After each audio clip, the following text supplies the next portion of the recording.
Hello，大家好，我是南瓜。我的工作，我的职业呢是一个外卖骑手。其实来讲脱口秀一直会有很强的舞台恐惧感啊。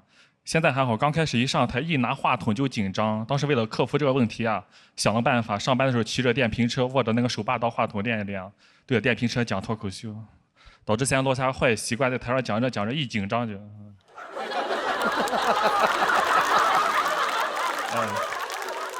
我这个人从小不是很自信，从小学习不好，高中毕业就出来打工了。当时找的第一份工作是做保安啊，管吃管住还挺安逸的。后来干着干着，我觉得工资有点少，我说得找个挣钱的工作，就去送外卖了。我送段时间发现辛苦的程度超乎我的想象，又回去当保安了。当着后来又去送外卖哈。我这个人文化水平不高，但是我告诉自己找工作呀，一定要注意这个劳逸结合啊。能看出来我是个 I 人啊，我很社恐，但我有时候也是个 E 人啊。他分时间段，比如说上班送外卖，那时候是个 E 人啊，因为那时候穿着制服，对吧？甚至衣服上都写着 E 了吗？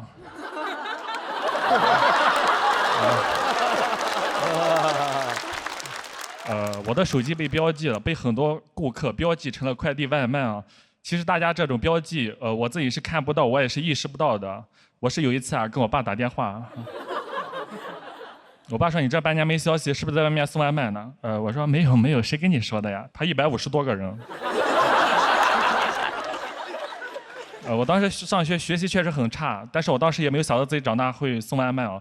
我虽然当时学的不好，但当时体育成绩还挺好的，那我就练体育啊。我也想上个体育大学啊，还挺辛苦的，每天被教练带着我们在操场训练，什么长跑、蛙跳、跨栏、爬楼梯啊，每天踢个哑铃片，爬楼梯都爬吐了。我是爬着，我说老师，这个爬楼梯到底练的是啥呀？老师说你不要问了，以后用到的时候会感谢老师的。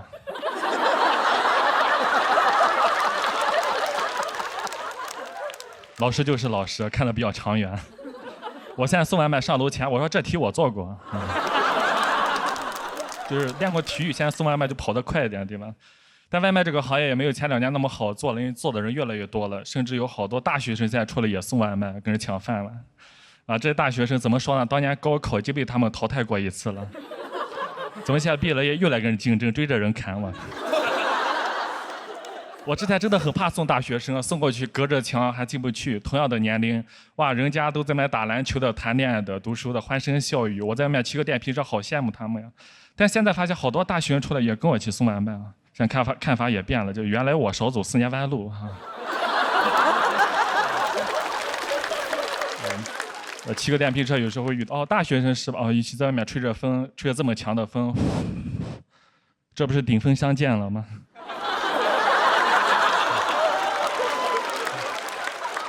确实，虽然现在单子少，但其高峰期还可，尤其像下午、晚上这种饭点，我这有经验的，我一趟能拿4、5个外卖的。但我知道大家都很着急，我每次看到手上这4、5个外卖，我就知道这个时候天上也有4、5双眼睛正在盯着我。我也知道大家花了钱，可能希望这个外卖送快一点，对吧？给大家送上楼，我也愿意送上去的，毕竟我也练过，对吧？但现在在上海啊，还有很多老小区没有电梯，都是6层楼高的那种，基本上都是6楼在点，1号楼很少点的。6楼的顾客10个里面5个正在上厕所，3个在洗澡，还有2个腿脚不便。你就感觉6楼住的这些人住的都像赘婿啊，他们都不想娶，就想着能不能上门呀。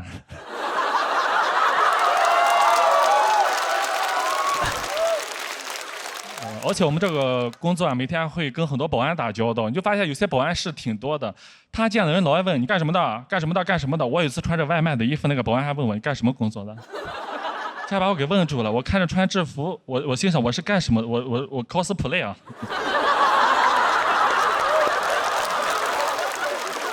但有时候也会接一些学校的外卖，因为学校那些学生会很多人起点就很方便。但有些学校不让学生点外卖，有的学生想吃口外卖，想尽千方百计啊。我见过最离谱的一个学生给我备注：师傅，你送过来的时候不要穿衣服。他不要穿你外卖的衣服。到我们学校这边，他问的话，你就说你是我爸。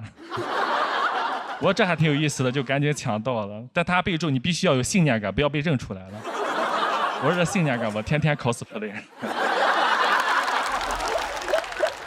但走过去在学校门口看到他那一眼，2眼对上的时候，我信念感就崩了，因为他长得实在太帅了，他眼睛又大，皮肤又白，就完全不像我生的。我当时心里想，跟谁能生出他？我当时都慌了。这个时候他突然看着我，爸爸你来了。他当时那个信念感实在太强了，在饥饿的状况下能叫那么真诚，我都感觉心里有股暖流。我也是第一次被人叫爸爸，那种直击天灵的感觉都惊呆我了。别看我眼睛小，当时这种情况啊。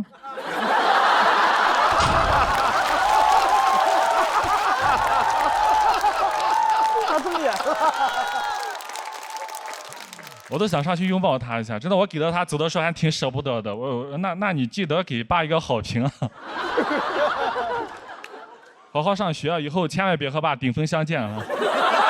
好，谢谢大家，祝你们开心啊 ！Hello， 谢谢你们，谢谢你们，我一定要把这腰背挺起来。我是南瓜，大家还记得我吗？对，我去年上了这个节目，希望被更多人认识我，现在都认不出我来了。我这半年减肥减了60多斤啊，减掉体重的1/3啊，变化比较大。你们时间长没见，觉得很惊讶对吧？对，反而那种天天跟我在一起，在我身边的朋友，他不觉得我有什么变化，就像我的好朋友黑灯。他对我的声音很熟悉，我也很奇怪，我这瘦了60多斤了，我这陕北口音是没有一点变化的。我现在很难被人认出来啊！前2天走在一个商场，走着走着，听到后面2个人说：“真的是南瓜，真的是南瓜。”哎，我还挺好奇的，我回头一看，2个人在玩刮刮乐呢。我为了减肥啊，销声匿迹3、4个月没有见人啊，再次出来的时候一下子瘦了这么多。朋友们都不觉得我判若两人，他们都以为我判了2年。我的减肥方法在网上学习啊，偷学一些明星的减肥食谱，他们吃的特别的少，而且还经常断碳水啊，还能去正常的演出表演啊。我也断碳水，我也去演出啊，我要在演出现场吹唢呐，我这吹着吹着，这血糖上不来，差点把自己送走了。啊，但还好是坚持下来了，终于坚持下来，也是瘦下来了。今年终于可以在节目上穿自己心仪的衣服了。我真的特别的激动啊！我去年上节目啊，就每一次看到别的选手穿的漂漂亮亮、光鲜亮丽的，我每一次都穿马甲。我去年录了6次，穿了6次的马甲，朋友都叫我马六甲。就别人穿马甲，人家是时尚好看，人家也穿。就我一个骑手穿马甲，太像来上班了。我进棚被保安难过好几次，说外卖不让进。去年总决赛我是到现场来当观众的，导演说可以随意穿搭，我很开心啊。我逛了很多商场、很多服装店，去挑了、试了很多衣服，没有一件适合我。我当时我就让导购推荐一下，导购说：“先生，您就适合那种运动户外、宽松带拉链的那种。”我说：“你想说马甲吗？”我感觉我整个青春都是马甲，我很难过。我下决心，我不甘心，我第2季一定要减下来，我一定要穿自己心仪的衣服，不能再穿马甲了。但我发现，我不管我多么努力，直到今天，我始终摆脱不了马甲的命运，因为我有马甲线了。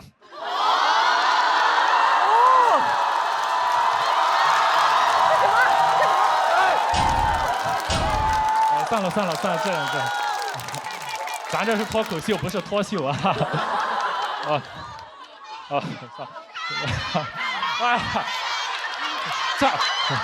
哎呀，不，这算了，这样会不会打马赛克呢？瘦下之后，你就感觉人就确实变化很大，我感觉我自己像重生了一把。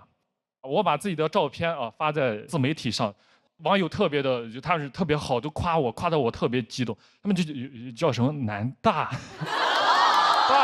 说南大什么青春南大学生，我热泪盈眶，我激动呀，因为我是中专学历，我没有上过大学，我上的技校，我考不上大学，我一直抬不起头，没想到现在减肥减出学历提升了。谢谢，我现在是我们宝鸡铁路技校毕业的第1个南大。对的。虽然学信网上查不到，但是小某书上都是承认的。谢谢你们，谢谢姐妹们。但减肥也不全是好事情。前2天就挺难过的，有一个品牌找到我，他说他们的是个电瓶车的品牌，说他们老总很喜欢我，要跟我合作，私信我，我也很开心很激动啊。但见面的时候他们反悔了，他说你是谁呀？南瓜呢？我说我是南瓜，你怎么变成这个样子啊？和节目上不一样，我们想合作的是那个黑黑的、胖胖的、土土的南瓜，你这样拒绝跟你合作。我也很难过，我人都傻了。我这半年天天挨饿，不好好吃饭，没想到换来的是没饭吃。但我也不后悔，为什么减了？因为我今年29岁了，再过几个月就要30岁了。回想到30岁之前全是那种肥胖油腻的形象，我本来可以习惯那种形象，直到有一天见到了10个晴天。他们就在我的面前跳舞，活力四射、青春洋溢的样子，我当时很难过。我说20多岁就应该是这个样子呀，我不甘心，我一定要减。其实本来也没有那么努力啊，后来啊，有观众叫南大，在一声声南大中迷失了自己，硬逼着硬饿自己，一晚上硬大半夜饿得自己掉头发、胃溃疡、肠胃炎。我想喝奶茶，但是这个时候内心有个声音说：南瓜坚持住，不能喝。这个时候你要想象你到时候在舞台上那个美美的样子，我一次次的忍住了饥渴，这就是望美止渴吧。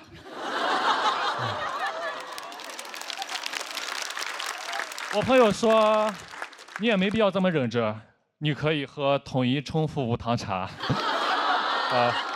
真的好喝，一口冲服茶香倍儿足啊，喝了之后和南大一样冲服满面。真的，我终于坚持到现在了，终于在台上，就是现在我真的绷不住了。其实这回啊，我后台已经摆好了烧烤、炸鸡、汉堡、油泼面、biang biang面、刀削面。我一会下了台我就暴饮暴食，以后我就想吃什么吃什么。以后呀，可能还会变回那个黑黑的、胖胖的南瓜。但不管怎么样，以后点开爱奇艺，看到2025年夏天那个青春洋溢的南瓜，我也就很满足了。谢谢大家。谢谢。好，大家辛苦了。我是南瓜，大家还认识我吗？认识，确实。这半年减了60多斤，变化比较大啊。对。现在很多人见了我都要愣一下，他说你好像是南瓜，但感觉跟南瓜不一样了啊。我说我现在是贝贝南瓜。这半年确实减的挺多了，跟去年完全是判若两人，已经不再是去年那个胖胖的吹唢呐的南瓜了。减肥减得太狠了，肺活量都减小了，唢呐都吹不响了。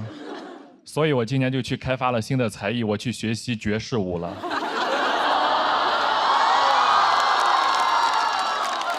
这就是魏舞。而我学跳舞真的很开心，因为我从小就特别想学跳舞，但是在农村没有条件。现在长大了有能力了，我决定去朝花夕拾一下。但现在这个年纪再去学跳舞，你就感觉那个动作很妖娆，学起来就很羞耻。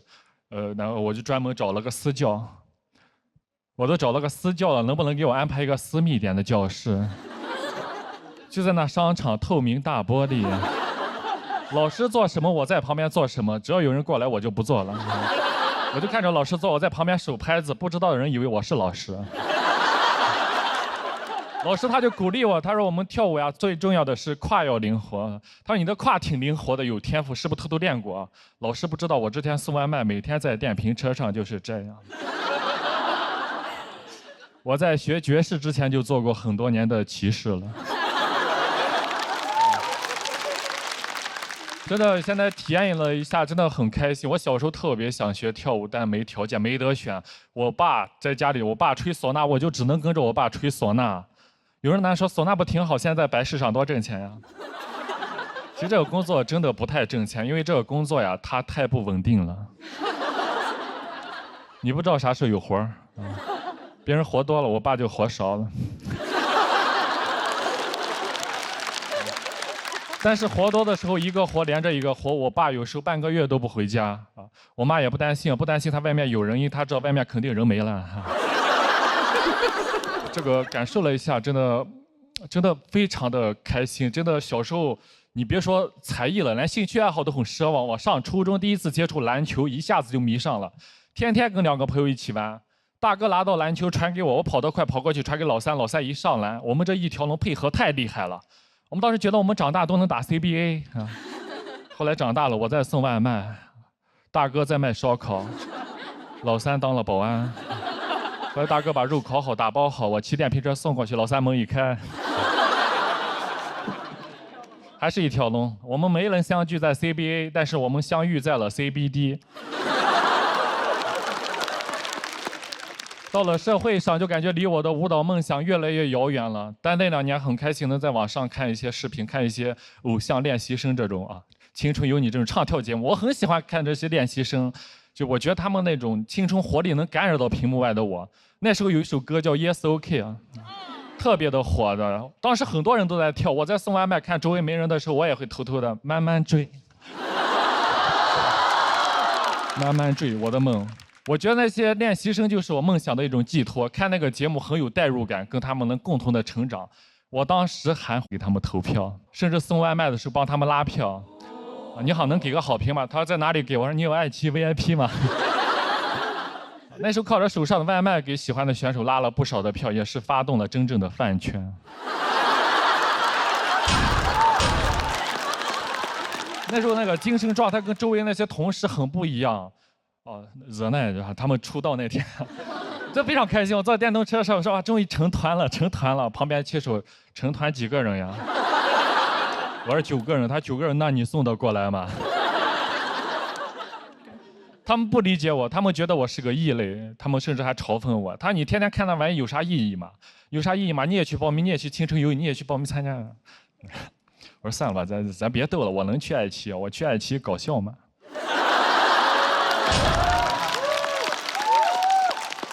当时确实在电瓶车上限制了我的想象力，没想到最初想上爱奇艺的初衷是想来唱跳的。去年一路比赛比到半决赛，更没想到是半决赛的嘉宾竟然有虞书欣，感觉像做梦一样，这个青春一下子就回来了。导演还给我们说，你们半决赛的选手明天在虞书欣的面前，大家表演一下 Yes OK 惊喜一下。我当时说这不好吧？你看我哪里有跳舞的样子呀？咱就别丢人了。其实我内心想的是 Welcome to my home court 这首歌没有人比我更 OK 了。但当时大家知道我去年那时候200多斤我回去对着镜子我偷偷练，我完全已经跳不动了，已经跳不起来了。我真的很紧张。第2天彩排的时候我就想了个办法，当时小北在我前面，跳得不错，那我就跟着他跳。结果第2天一直完全找不到北了，我真的很尴尬。老天给了我一个在爱奇艺唱跳的舞台，没有把握住。但是我又很开心的是，我讲段子的时候，虞书欣给我投票了。他说：“南瓜老师加油，你一定可以成为你想成为的人。”我当时愣了一下，我说：“这句话不就是当年给你在手机上说的话？”真的就像当年扔出的回旋镖一样，又落在我的身上。我终于鼓起勇气，我去报了舞蹈班。我真的很开心，我就问那个老师：“我老师，我之前对着手机我自己练，怎么练都不太对劲。”老师说：“你先从电瓶车上下来。”你这跳舞束手束脚的，你往2边迈开2步，大胆一点。我就跟着老师往2边迈开2步，跟老师一跳，一下子就对了。我真的好开心呀！没想到这简简单单这2步，我用了20年。谢谢大家，我是南瓜。好，谢谢大家，我是南瓜。我的工作是个外卖骑手，现在也讲脱口秀，但我讲脱口秀一直很怕，我怕场子没反应，怕冷场。我就特别羡慕我爸，我爸他从来不怕，我爸他是吹唢呐的。我爸的工作呢是个唢呐匠，他有一个唢呐班子，专门在我们农村那边吹一些百鸟朝凤那些曲子，送那些去世的人走。他这么多年已经送我们陕西宝鸡那一片很多人走了，人送外号宝鸡费玉清啊。我小时候就特别羡慕我爸这个职业，太好了，因为小时候家里穷，吃饭都吃不好，我爸天天在外面吃席他天天吃席，吃得真好。当然他自己吃席也会给家里打包一些剩鱼剩肉，我很喜欢吃。我从小就是吃那种百家饭长大的，我现在长大了送外卖给百家送饭，也是一种回馈了。我爸现在还在村里吹唢呐，我在外面讲脱口秀，也都算演艺行业。但有时候确实挺羡慕我爸的，就是我平时在剧场演出，底下观众坐的舒舒服服的，有的还翘着二郎腿，还有玩手机的。我爸表演的时候，底下都得跪着。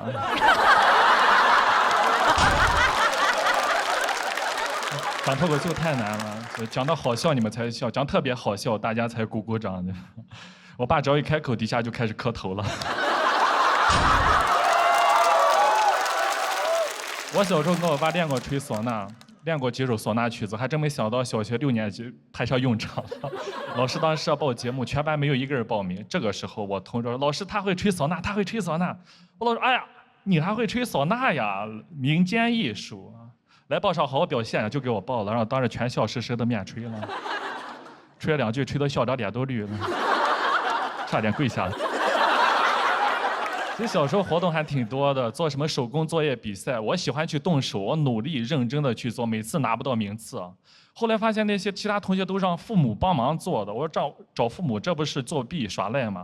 那回去我也找我爸，我爸做的就太专业了，他做那白事上纸扎的房子太好看了。我当时随便拿的一个带到学校都是降维打击，我看着同学们羡慕的样子，我不要用你爸的业余挑战我爸的专业。我家里那种纸扎的东西还挺多的。我现在在上海送外卖，我经常会在路上遇到一些超跑豪车从我面前过去。说实话，我也不太羡慕，家里什么都有。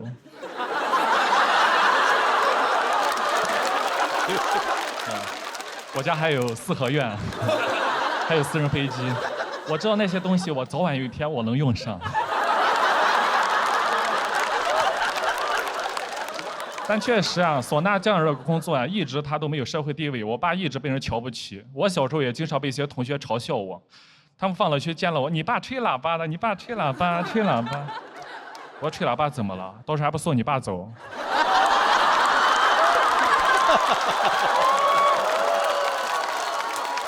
我从小都很自卑啊，我一直找不到对象，我知道我很自卑。我前段时间还去相亲了。其实本来还聊得挺好的，聊着聊着，他突然就问我：“那个，你爸爸做什么的呀？”我说：“我爸爸他玩音乐的。”他说玩音乐，那做什么音乐的？我说他有一个乐队，平时在我们宝鸡那边巡演。他说啊，那你爸是那种 live house 吗？我说不是 live house， 是 dead house。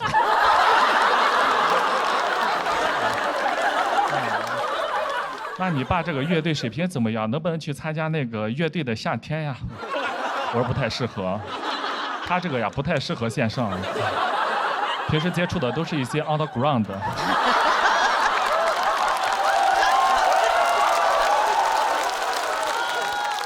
我爸这个确实不太适合线上，当然他也不适合线下，他适合那些下线的观众。我爸在村里待了一辈子，他连普通话都不会说，更别说表达自己了。当时有个自媒体博主到月社，粉丝特别多，他们找我拍一个视频，一边拍我，一边在我老家拍我爸妈，让我爸对着镜头对我说一些话。我爸对着镜头，哎呀，紧张的什么话也说不出来。那个导演就说：“那你用你最擅长的方式表达一下。”非常自信拿出了唢呐。导演说：“你儿子啊，说他最喜欢的歌是《起风了》。”我爸就唢呐练了一首《起风了》，然后对着镜头对我吹了，把我喜欢的《起风了》吹成了上天了。我爸现在也知道我在讲脱口秀，他非常的开心，我们也算是演艺世家了。我爸非常的开心，我今年也是，他也希望我能走上更大的舞台。我今年也是登上喜剧之王这个大舞台，也是上线上了。今天也是非常开心。如果线上表现一般，那我回去演线下也挺好的。如果线下再不行，那我就回去跟我爸做下线。好，谢谢大家这么开心啊 ！Hello， 大家好，我是南瓜。我的职业呢是个外卖骑手，我特别喜欢下了班来讲脱口秀，喜欢这种在聚光灯下舞台上这种感觉特别的美妙啊。然后今天也登上这么大的一个舞台，特别激动啊！前2天某团跟某乐某都找到我。跟我说，南瓜，你到时候上节目的时候能不能穿我们品牌的衣服上呀？我真的很纠结，因为2家我都上过班啊。然后当时就问导演，我说导演，我到时候上节目的时候能不能穿蓝色的衣服，再戴个黄色头盔呀？那个到时候就说我是美了骑手。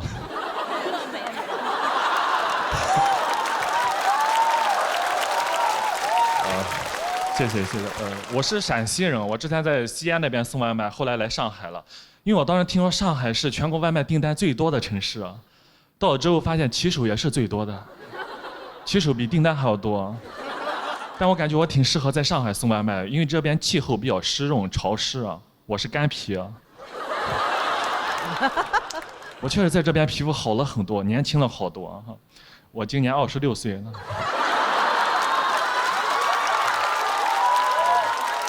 现在要开始抗初老了。每个城市点的东西不太一样，在西安的时候，大家点的都是肉夹馍、泡馍、米皮小吃，对吧？到上海点的最多什么？咖啡啊！上海人太喝咖啡了，很多人早上点个咖啡当饭吃，不太理解。后来送一段时间，发现上海人确实生活节奏快，生活压力也大。后来我在上海送外卖前，我也得喝杯咖啡。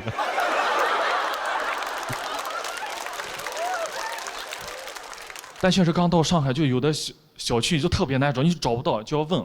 我有一次就问到一个阿姨，我说你好，阿姨，那个35栋楼在哪里啊？她说啊，小伙子你是外地人吧？我们上海人不少栋，我们说弄的哟。然后她就走了。当时把我愣在原地，我都懵了。我现在知道什么是弄了，你也不告诉我怎么弄的。上海有黄浦江，把浦东、浦西隔开了。我们经常要接到那种过江的订单啊，电动车过江的话很麻烦，要坐船啊。电动车在船上，风浪一吹就特别的晃，妈送个炸酱面过去都办好了。顾客过去也懵了，怎么办这么好？是不是偷吃我外卖了？吃不起啊，上海外卖太贵了，物价也挺高，平时都自己做饭，很少去餐厅的。但我知道上海有家餐厅对我们骑手特别的好，给我们打88折，又好吃。但就是离我家太远了。他有多远？都吃完回家又饿了。但确实在上海挺放松的，不像在西安当时那么紧张，每次出门都要戴好头盔、口罩，保护好自己，预防一下，预防那些老同学点外卖点到我。真的非常尴尬。有一次送到一个高档小区，收货人巧不巧是我初中的一个女生同学，我那时候暗恋过人家。把他一眼就看出来，哎，你是那个赵栋吗？不是，你认错人了。他说你就是这骑手赵栋在这写着呢。我当时满脑子好尴尬，我说赵栋，我就想找个洞钻一下。我说哦，刚才没看出来，好久不见。他说哦，好久不见。那你现在主要做什么呢？我说啊，我cosplay 啊。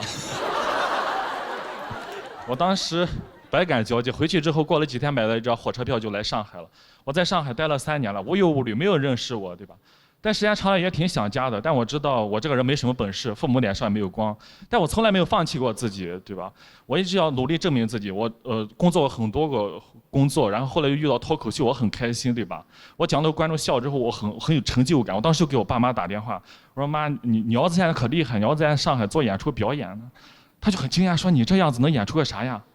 我说我们这还挺简单的，一个人一个麦克风就行了啊。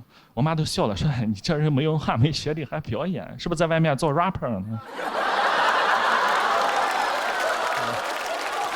你这话说，但是我确实特别喜欢讲脱口秀，下了班来讲过很多场了。我甚至在上海送外卖都被顾客认出来过，这种感觉太好了。我有一次送到一个酒店，我说你好，这个外卖给你放在1楼架子上，麻烦你下来取一下吧。他说哎，你这个口音，你是不是那个讲脱口秀的南瓜呀？特别喜欢你。我说啊，对呀，是我呀。他说哦，那你送上来吧。记得挂门上。但真的我在上海很开心，我讲脱口秀之后，我认识了很多脱口秀演员朋友，他们真的特别好，愿意带我去玩、吃饭，带我去见世面，对吧？social，对吧？我甚至有一次被他们带着去夜店蹦迪啊。我去了之后我就后悔了，因为他们在里面玩得真的很开心，我在一边格格不入的样子，我就想赶紧走。但我又突然看到他们这些年轻人在里面活力四射的样子，我突然想到我也是年轻人呀，我也20多岁，我这个年纪我就应该像他们一样呀。我当时想到这儿，我就勇敢地跳了下去。我跳了下去，我就跟着他们在里面，我这蹦迪跟送外卖也没什么区别，这还不在骑电动车吗？外卖到了，外卖到了，给你挂门上了啊！好，谢谢大家，祝你们开心啊 ！Hello，很多朋友，Hello，朋友们大家好，我是南瓜。大家还认识我吗？我认识了，谢谢大家。我现在瘦下来之后，感觉自己年轻了很多哈。我现在偶尔会涂个素颜霜，修个眉毛，在上海，大家都说我精致，我把照片拍下来发在我的家族群里，我大舅说我是狐狸精。然后我去年上完节目没挣到什么钱，但我真的见了很多世面，比如在活动上知道王一博是真的帅，啊，刘亦菲是真的美，这些都是我听唐湘玉说的。我的朋友走了起来，我知道我很平庸，没什么进展，我上限不高，每次比赛都讲一些外卖小笑话、外卖趣事，大家觉得挺有意思的，但也就那样。我没谈过恋爱，没有上过班，大家最有共鸣的职场爱情我都讲不了，每次得不了高票，我都有点怀疑自己要不要坚持下去。直到1个月前一场演出，它彻底治愈了我，是一个骑手平台组织的，现场来了500-600个外卖骑手。我从来没有讲过那么炸的现场，我说啥他们都笑，我说保安垃圾、外卖平台垃圾，他们站起来给我欢呼。那天给我台上讲出幻觉来了，我说今天这个舞台谁过来都不行，付航过来都打不过我，他来了都得被打，一个保安怎么拦得住500多个骑手？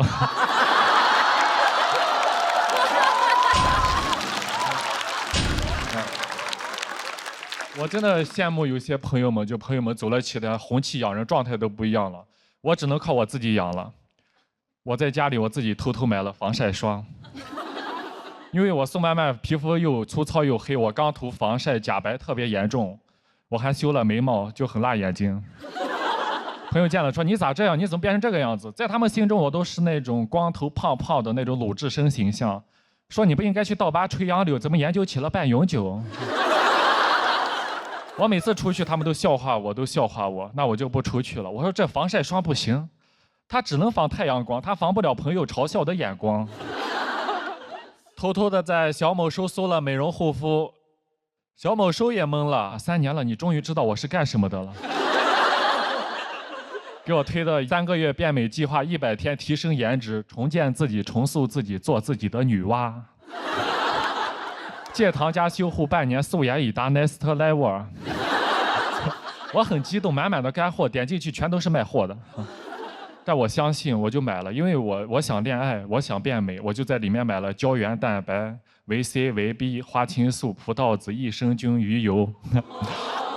我真的买了一大堆药，一天吃1把药，感觉吃药都吃饱了。每天在肚子里面炼丹，练的什么丹？练的30年从没谈过恋爱的孤单。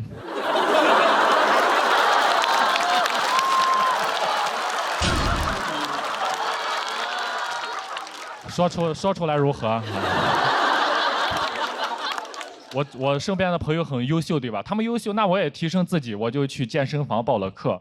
去健身房器械特别的多，我不知道练什么，我就问教练，我想减肥练哪个？教练说我们这边有这个爬楼机、跑步机，其实挺有用的。我说啊，爬楼和跑步要是有用的话，那我还不如去外面接单吧。我的朋友真的太优秀了，他们不停的成功，越成功我就在健身房对自己练得越狠。我最好的2个朋友，他们一起走红毯那个月，我瘦了30斤。我那2天去健身房一蹶不振啊，我一蹶不振。教练见了我，你今天也没怎么上强度，怎么这么酸呀？我说肯定酸呀。他们不停的成功，那我就不停的练，不停的瘦，我最后把自己练的体脂率只有9%。太低了！我说你们不能再成功，我不能再练，再这样下去，我还没走上红毯就先盖上白布了哈。最后练到自己减了60多斤，什么感受？我再去演出，再去开放麦，已经没有人在乎我的内容了。他们在 report 里没有人说我段子的，都说南瓜好瘦，南瓜怎么瘦成黄瓜了？南瓜怎么瘦下来有一种命更苦的感觉？我说肯定命苦呀，戒糖半年多了。然后更多的人他就私信我在评论区或者私信我，他说南瓜怎么瘦下来的，教教我，教教我。私信的人太多，根本回不过来，就每天在家里研究，都快研究成教练了。然后今年5月份我真的去考到了健身教练资格证。谢谢大家。所以我现在是一外卖、脱口秀、唢呐、健身教练4期艺人。就是大家以后不管是饿了、胖了、不开心了，还是人没了，都可以找我。所以我现在呀，我就是全能南瓜，谢谢大家，祝你们开心。Hello， 大家好，我是南瓜啊，谢谢。我的职业呢是个外卖骑手，最近在录综艺啊，就感觉像做梦一样，住的豪华大酒店，吃的自助餐，穿着漂亮的衣服，见到明星老师们，这种感觉就像我酒店的面一样，新鲜美味，回味无穷。我也不知道叫什么面，我就叫它世面。我前两天跟着节目组去了一趟香港。我是跟着他们去见周星驰老师的，我见了自己的偶像，跟他聊天，最后合了影，发了朋友圈。我说来见偶像了，我朋友圈都炸了。我朋友圈平时根本就没人理我，没有人点赞了。那天给我点了189个点赞，还有78个评论。我初中的时候，语文老师那时候老说我，你一天不好好学习，烂泥扶不上墙，你有肯定完蛋了。那天给我评论，你就是老师的骄傲呀！我真的很开心。星爷他一直都是我的偶像，我从小特别喜欢他，他的电影一直激励着我。我特别喜欢他电影里面那些小人物，我就看进去了。我现在一直都是小人物。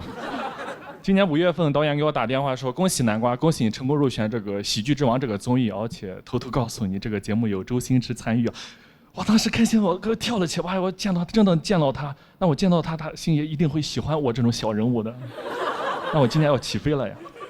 但当时还有2袋外卖没送。顾客还打电话过来催我，说实话，我当时已经开心的已经开始胡言乱语了。我说你的外卖我吃了。我们录制第一赛段是小组赛，我在庞博老师组，我们组队员很给力，拿了小组第1。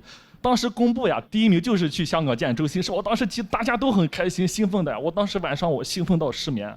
我白天送外卖的时候满脑子都想着见星爷，见星爷，星爷喜欢我，他让我演男主角。那我以后该不会就是艺人了吧？这是不是我最后几天送外卖了？我那2天送外卖，我电瓶车都不敢乱停了。有一次电动车乱停，保安让我挪一下，就赶紧挪走了。不好意思，我们艺人最在的就是不能随意占用公共资源。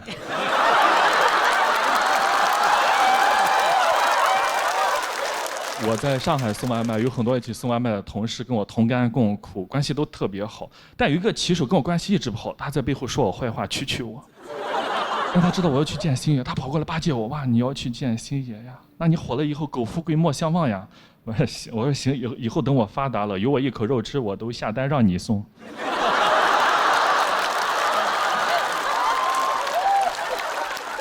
我要见星爷，我知道他一直在香港，他说的是粤语对吧？那我就练粤语，我有空就练，说2句的。我甚至送外卖都不说祝你生活愉快了，我说的是祝你好，祝你生活愉快。而且有一些顾客啊，经常会让我们帮忙丢门口的一些垃圾啊，其实一般挺抗拒的，没有时间去做这些事情。但你现在让我丢的话，我都会说没问题呀，我丢。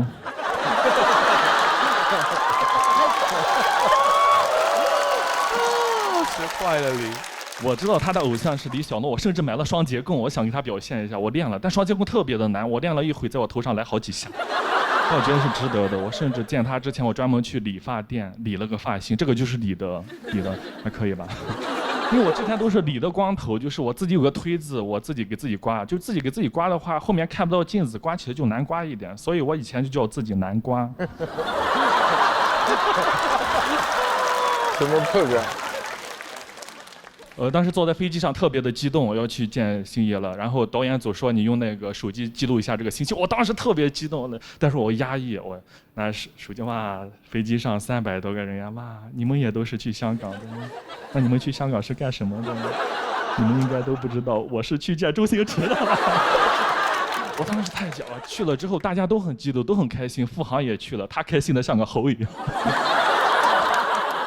他给星爷说：“星爷你好，我叫付航。”他们观众都说我是猴。星爷乐了，星爷特别喜欢他。这时候有个德云社的老师朱鹤松老师也去了，他就对着星爷打快板呀。德云社的基本功扎实对吧？这快板打的是真精彩，打的我这双截棍是拿不出来了，因为确实昨天机场安检被没收了。没事，我到时候我嘴都颤抖，见到自己我说星爷你好，我很南瓜哈。星爷说你还是说普通话吧。我说我是南瓜，我是个外卖小哥。他说你外卖小哥，我演过外卖小哥，我说我知道，你演的是那个《破坏之王》里面那个何晶莹，然后有自己喜欢的女生，通过自己的努力，然后打败了坏人，逆袭跟那个女生在一起了。我现在也是外卖小哥，我也有自己喜欢的女生啊，她现在也嫁给别人了。星爷笑了，给我鼓掌，给我鼓掌，他笑了，只给我鼓掌。我当时特别激动，我就知道他一定会喜欢我这种小人物的。我甚至结束的时候，我们一起合影，星爷还跟我说：“你挺有意思的，土豆。”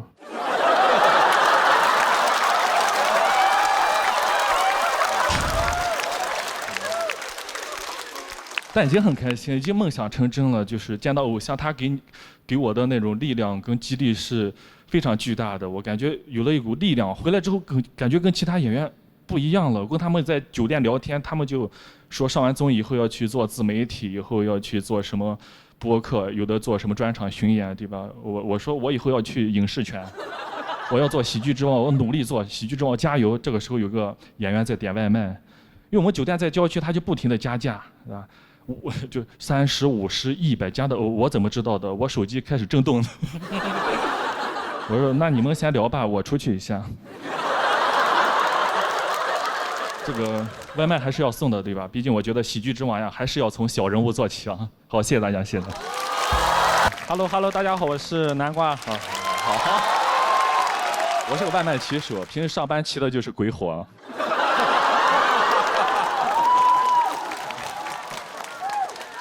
但是我这人又很自卑，我一直没有稳定工作。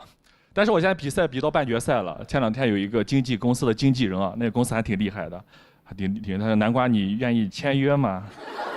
我说那你们有五险一金吗？他说有，也问其他人了，其他人都不愿意签约，他们觉得合同是一种束缚，说什么1年2年，但对于我来说是一种编制啊。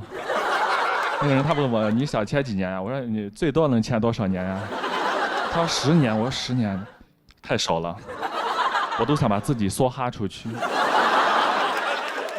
能不能签100年呀？用不完还可留给我娃。去世的时候把我娃拉到床边，爸这辈子没什么留给你啊，还有30年的合同。我最近一直都很开心，甚至送外卖有些小飘了。有一次出去送外卖被交警给拦住了，说我没有戴头盔，让我出示身份证。我说他那个身份证还在我那个经纪人那一块呢。小姐嘛，别废话，来罚单上签个字。我说你要普通签还是要透签呀？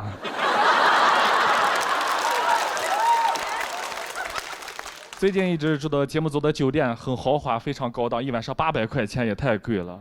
800块钱没必要住这么贵，对吧？花这么多钱没必要，对吧？你如果把这个钱直接给我的话，我有很多办法的。我睡桥洞都行，我可以睡我电瓶车上，我可以睡黑灯的房间。反正他也不知道。最近开始打车了，就是因为节目组打车是报销的，所以我能打车就打车。我以前骑电瓶车骑惯了，知道我坐在车里面感觉太舒服了，不用风吹日晒，听着小音乐，放着小空调，对吧？哈，在路上一路上都非常的惬意。在路上唯一讨厌的就是那些外卖骑手，怎么老别我的车，横冲直撞的。这时候司机开始骂了，那些送外卖的没有一个有素质的。我说你别说了，他们也不容易。你看晒那么黑啊。他说啊，那你是做什么的呀？我说我是个艺人。我最近在爱奇艺参与一档综艺的录制。他说什么综艺把你晒这么黑？你该不会是在爱奇艺种地吧？我这个人其实学历不是很高，我当时学习挺努力的，高考考了231分。当时想完了，当时不敢回家面对父母，没想到回去之后，我爸还安慰我，他231分不是你的正常水平，你少考了19分。我当时想完了，231分也报不了我心仪的大专了。我这人性格要强，宁做鸡头不做凤尾，我就报了个中专。我上完高中再去上了中专。我现在有高中跟中专双学位。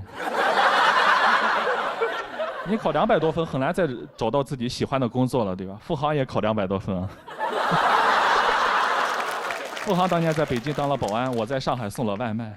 我们俩这么多年兜兜转转，今年在这个节目顶峰相见。但我每次录节目呀，每次录节目见到付航，我都莫名其妙老想躲着他，因为我这人本能就是怕保安啊。你知道我们外卖骑手最怕哪种保安？就怕那种有激情的保安。我们在这办决赛，他不用比赛，他守在总决赛大门口迎接我们，我就怕他突然站起来，送外卖的不让进啊，送外卖的。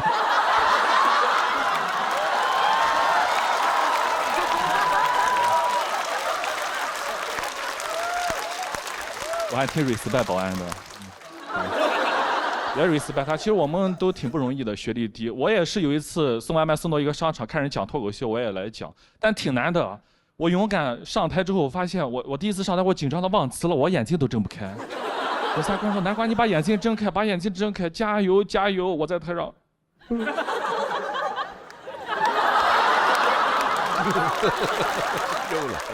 这是我写的第一个段子。我今天在节目上讲了，前5分钟一直闭着眼睛，最后1分钟把眼睛睁开了。那一刻我看见了大家，我4年磨一剑。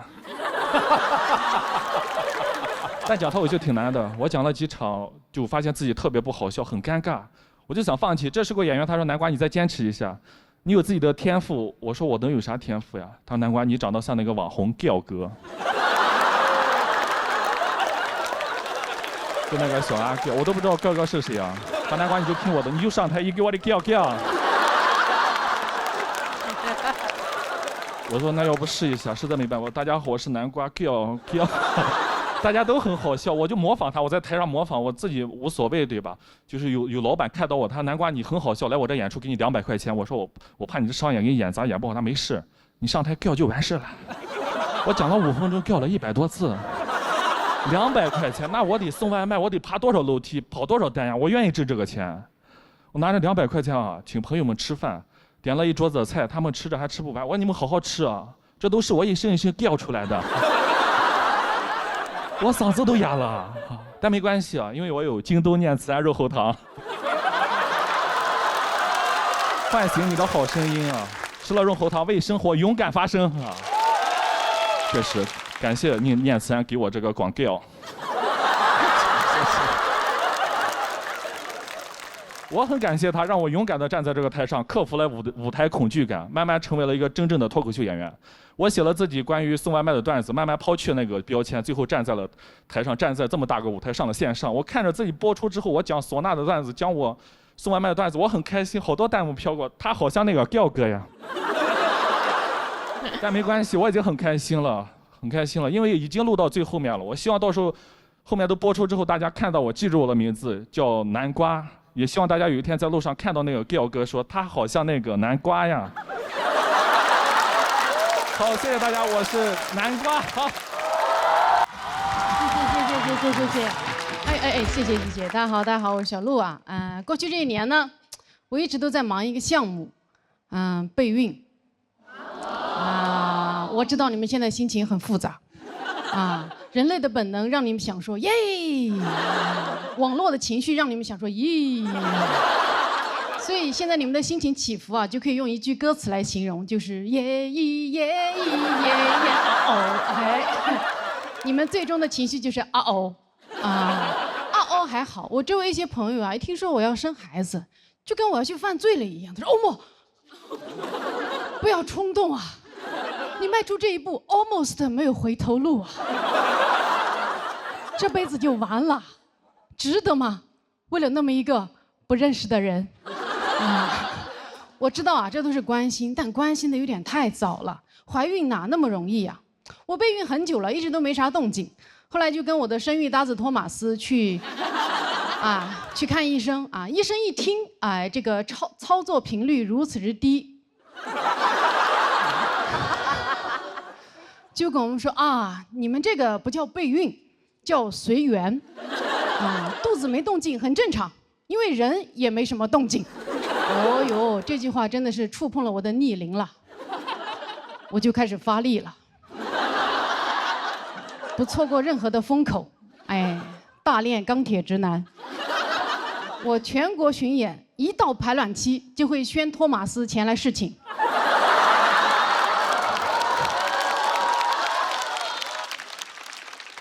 他千里迢迢来到我的城市，千里送种，礼轻情意重。连续几个月的劳动派遣，高铁、飞机票也花了不少钱了，这也算是重金求子了。但每次都是仰天大笑出门去，千金散尽还不来。于是呢，我又回医院做了仔细的检查，哎，这回好了，哎，不孕不育治好了我的生育焦虑。我输卵管堵塞，有多堵呢？这么跟你们说吧，我的2侧输卵管呀，堵得就像中国这2个脱口秀上升通道一样。你想出人头地，但是左右为难，最后只能。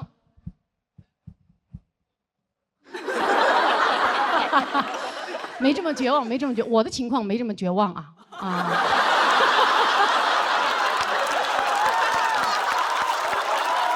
哎，这以前算不孕不育，现在还有的救啊！现在是可以做试管婴儿的。很多人可能对试管婴儿没什么概念，对吧？我跟大家解释一下：首先合法，其次我生，你们别怕啊。试管培养的孩子啊，学名叫管培生。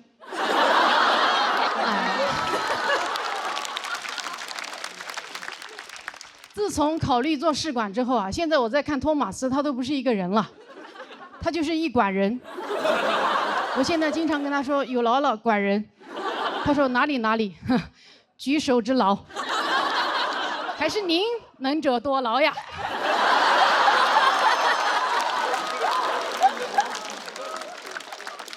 哎，懂的都懂。比起生育能力啊，我现在更担忧我的养育能力。我真的很担心我当不好妈。我的担心呢，源自于我今年收养了一条小狗。养狗之前，我觉得我读了那么多书啊，什么鼓励式教育、无条件养育，那不是张口就来。但是我养了小狗1周之后啊，我对着这个小狗胡言乱语。我说你为什么要尿到我的床底下？你这个小狗是猪脑子吗？我不奢求你像别人家的小狗会取快递，会拉雪橇。会缉毒的，还有编制，我只要你定点尿尿，你都做不到。我养你，我还不如养条别的狗。我对你多好呀！我给你煮好肉，我自己拼某饭。啊，我花钱给你洗澡，我的澡都是自己洗的。啊，你的良心是被自己吃了吗？托马斯打断了我说：“哎呀，他也不是故意乱尿的。”我说：“你闭嘴，你也尿不对。”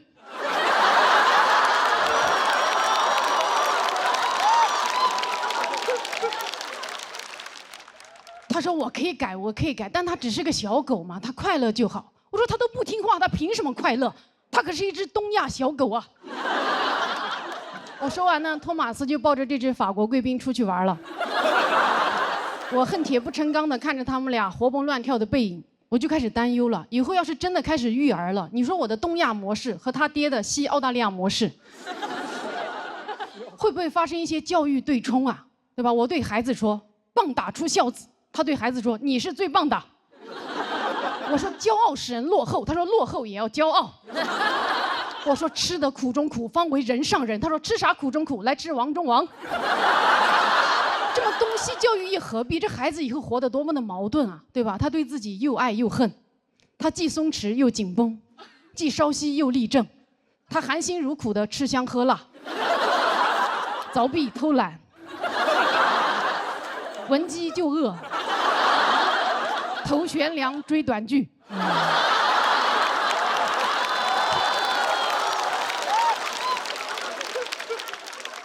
我担心自己养不好孩子，但总有人跟我说：“哎呦，你生了自然就会养了，怎么可能自然就会了？”哎，你想说脱口秀不会写段子，我可不敢跟你说没有关系，你上台了，梗自然就冒出来了。你上台了，你自然就是喜剧之王了，不可能啊！我去年那么自然的就不是了。哎，做父母怎么可能自然就会呢？啊，我记得我第一次来月经的时候啊，那天早上我吃了我人生中第1盒龟苓膏，傍晚我月经就来了。我当时完全不知道发生了什么，给我吓坏了。我脑子里第一个想法就是，我去，龟苓膏有毒。我赶紧去跟我爸妈说了我中毒的事情。我爸沉默不语，红着脸躲避。我妈递给我一包卫生巾就走了，没有给我任何解释。所以现在我也跟大家解释一下哈，棉花不好吃。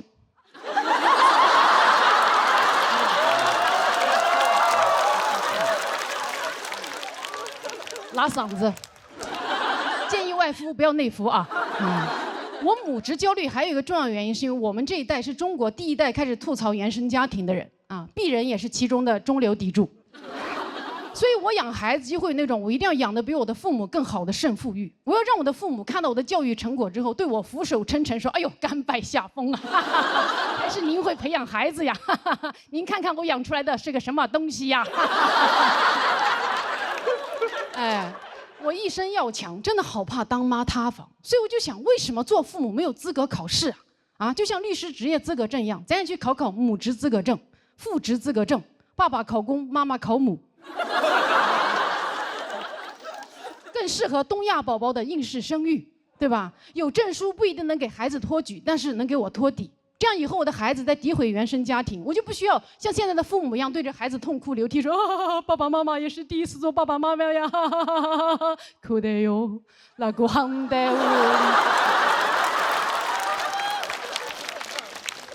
不需要这样了，我会理直气壮地把我的证书敷到孩子的脸上，情绪稳定地跟他说：“宝贝。”抱怨原生家庭是很正常的，怪别人是人类的本能。但爸爸妈妈这边呢，也是国家认证的职业爸爸妈妈哟。咱们这个原生家庭是符合国标的。如果你还是不满意的话，建议你把自己重新养一遍啊！我当你是家人才告诉你哦。聪明宝宝都爱喝的飞鹤奶粉，用12亿公益生育补贴，补贴奶粉钱给孩子爱的贴贴，爱嗨爱嗨爱嗨哟。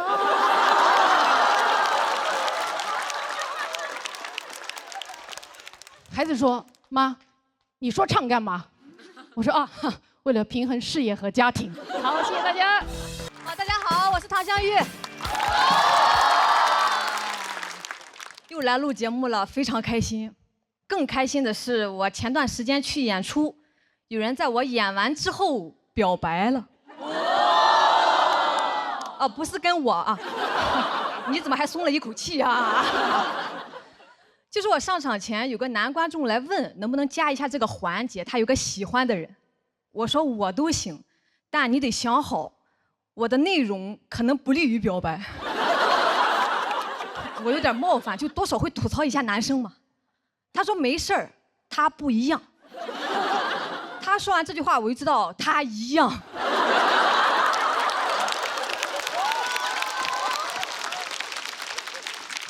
那天我刚讲完，他就窜上来了，让全场给到掌声和尖叫。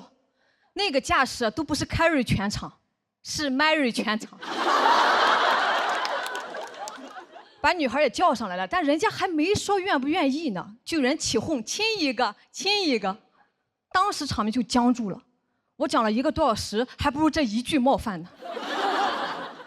我看女孩特别尴尬，我又看男孩下不来台，他就不下台。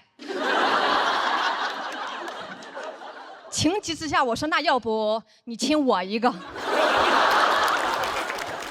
不就是多一张嘴的事儿吗？就当我大义灭亲了。不行就亲那个起哄的，他肯定愿意呀。我看他快惨死了。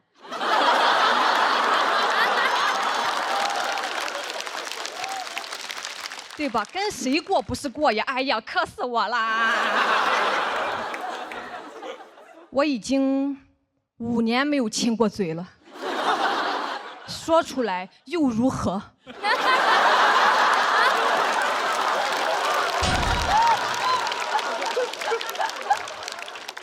谢谢你的同情。谢我一个。全是同情分啊，今天很感谢。但这一段播出之后啊，我不希望有人给我发私信说可以亲我啥的，也不要发你的嘴。我要的不是这个，也不要发别的啊。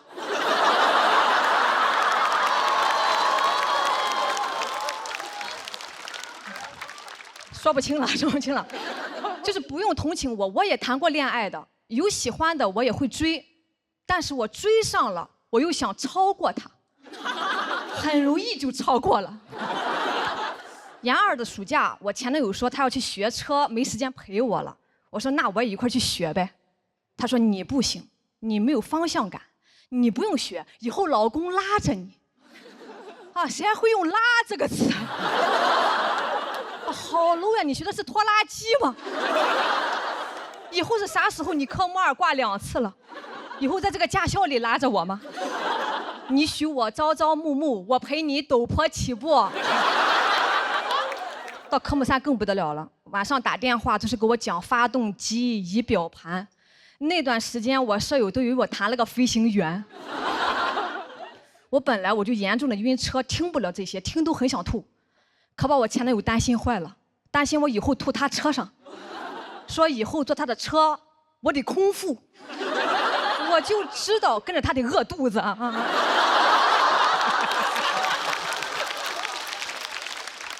我可饿不了啊！开学回去我就偷偷报了驾校。哎，我惊喜的发现啊，开车是不晕的，那刹车油门你自己掌握你就不晕了。10码的推背感，是一种空前的成就感。太快乐了，快用 vivo S30给我拍下来，快乐你就 vivo Live。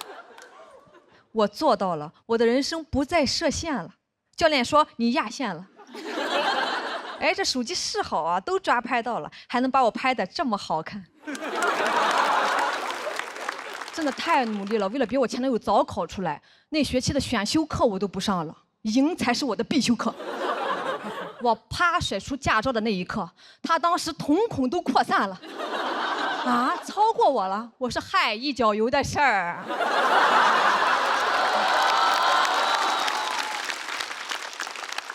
好的爱情会让人变成更好的自己。别人谈恋爱是宝宝，我要跟你幸福，我是宝宝，你服还是不服？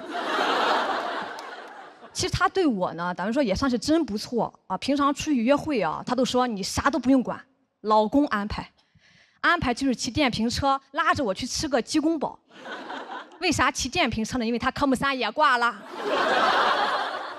我说那要不我来骑吧，前面有挡风还能暖和一点。他说你不行，你没有方向感。啊，我都有驾照了，我没有方向感。是，我是没有方向感，你这个车都没有方向盘啊。那啥时候会让我骑呢？就是他出去喝酒，跟兄弟们就喝大了的时候，我去代驾。去2次就不太想去了，每次都喝到后半夜聊一宿，一个梗都没有。我就会忍不住接梗，这就形成了最初的开放麦模型。我一接就炸，哐哐炸场，一顿饭下来我专场都有了。好的爱情会让人变成更好的自己啊。但回来路上，前男友很不高兴了，连我的腰都不搂了，倔强地撑着车架子。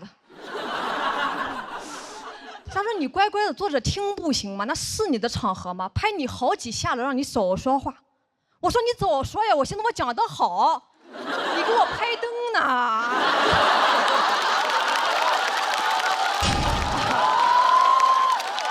这才是拍灯啊！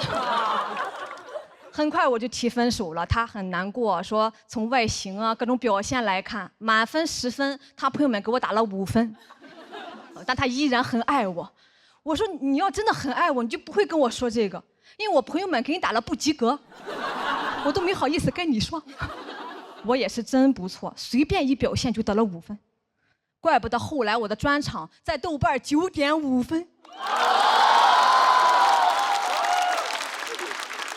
说出来太爽了。这些年吧，男人没留下，留下了一身本事，所以这一篇也算是一封感谢信吧。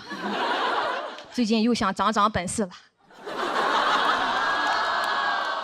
正好有一个恋综联系我，但同时也想联系我的前男友，是那种在前任上的恋综，前任看着我谈恋爱，这也太刺激了。我想去，好久没骑电瓶车了，所以这一篇也算是一封邀请函吧。你在看吗？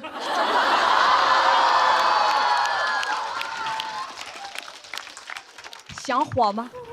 驾照考出来了吗？啊，虽然做不成情侣，咱们做同事也可以啊。姐拉着你，啊。